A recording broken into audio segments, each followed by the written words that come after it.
Hey, Ryan Michael Galloway here with We Don't Need No Stinking Record Company.com. I'm sitting here with my friend and sometimes co-producer Ron Logan.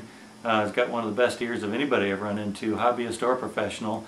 And we're in his home studio where we've done a tremendous amount of work together, and he's done a tremendous amount more.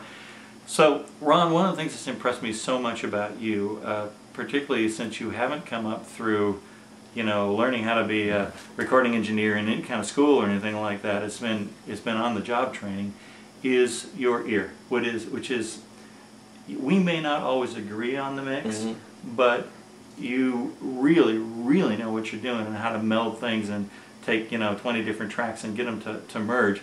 But I imagine that kind of breaks down to a real tactical level.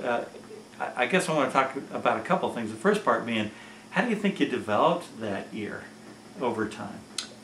Going all the way back into the early days in bands when I was a kid, you start out playing other people's music, people who are successful at it, and you figure out how they did it. So you hear dynamics. You hear your parts and how things are structured and put together, and especially like heavy vocal parts and things like that, or how guitars are arranged to work together and stuff like that. And if you're in a good enough band that you can play some of this stuff, then you concentrate on having to duplicate it.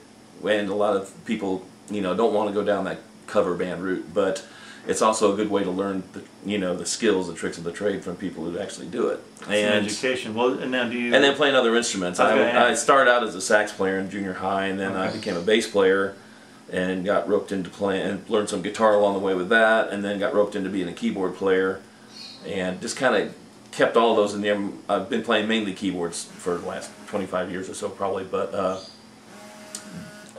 keeping your feet in all that and being able to listen to parts as a bass player or as a guitar player.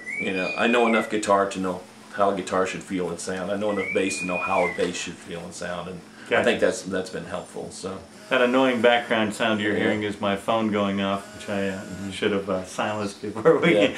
But anyway, so but it's a blog. We just keep rolling through this stuff. I noticed that you mentioned being in a band, and that sounds to me, what's important about that is you not only learn how to play that instrument, but you learn ensemble playing, and that's got to help you ear for the mix, right? Exactly. And then starting to mix bands live about the same time I started playing the recording stuff. Back, okay, I want to make this live band sound like a record. How loud are the drums? How do the bass and the drums react to each other? A lot of times it's a subtle thing, but the volume of the kick drum and the volume of the bass, one can totally affect the other. Oh, well, they can drown each other out. Yeah, and even cancel each other at times. You have to make those decisions. Do I want a little more, and things like that. And how do I make this sound kind of like the record? You shut your eyes and bring things up and down until, wow, that sounds kind of like it. And it's the same thing in the studio. And listen to records you like. If you do get a setup of any kind, listen to records that you like through your setup and figure out how you can duplicate that or get close to it. And a lot of bands have done that. Loverboys, their first album, they made we used to put on Pat Benatar albums and see, if our guitar sounded like his and stuff like that. I mean, they made a big point out of saying, yes, we were listening to other people. So. Right. Well, I think I just told you that I just completed a couple of interviews with Chuck Rainey, bass player for Steely Dan.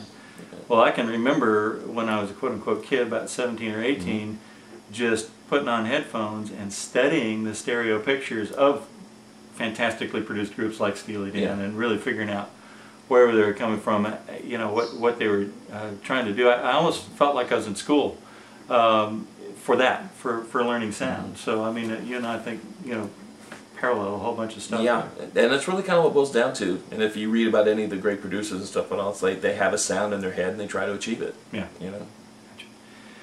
All right. Well, that's a little bit more about developing an ear and how Ron got his. I am Ryan Michael Galloway with We Don't Need No Stinking Record Company.com, and of course this is Ron Logan. Reach him at Ron Logan that's no dot or space, just Ron Logan at yahoo.com.